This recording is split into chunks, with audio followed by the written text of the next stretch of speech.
আমি দেখুন ময়দা নিয়ে নিয়েছি, ময়দার উপরে দিয়েছি লবণ, সাদা তেল, জোয়ান, কালো জিরে। এটা ভালো করে একদম মেখে নেব। যখন মুঠো হবে তখন জল দিয়ে মাখবো। দেখুন আমার মাখাটা ময়ানটা দেওয়া হয়ে গেছে। এবার দেখুন মুষ্টি করছি, মুষ্টি বেঁধে যাচ্ছে। এরকম করে অল্প অল্প জল দিয়ে এবার ভালো করে মেখে নিতে হবে।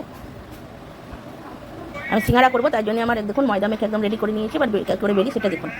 এগুলো আমি লম্বা লম্বা করে কেটে নিয়েছি মাঝে মাঝে, আর এটা আমি আড়ে কেটেছি সিঙ্গাড়ার। হ্যাঁ, এবার সিঙ্গাড়ার জন্য দেখুন কীরকম করে পুর ভরছি। এরকম জল দিতে হবে, একটু জল দিয়ে এরকম মুড়িয়ে নিতে হবে, হাতের উপরে রাখতে হবে। আলুর পুরটা এরকম ভরতে হবে, তারপরে এরকম করে ভালো করে মুখটা মারতে হবে। লম্বা লম্বা কেটেছে, এটা দেখুন জল দিয়েছি এখানে। এরকম এখানে আলুটা দিতে হবে। এটা খুব সোজা, এরকম মুড়তে হবে, মুখগুলো এরকম মেরে দিতে হবে। তারপর এটা এরকম করে আনলেই সিঙ্গাড়াটা দেখুন আমার হয়ে গেছে। এরকম একটা সিঙ্গাড়ার ডিজাইন, এরকম একটা সিঙ্গাড়ার ডিজাইন, দুরকম ডিজাইন। আমি কড়াইয়ে তেল দিয়েছি দেখুন। এবার সিঙ্গাড়াগুলো দিয়ে দিচ্ছি।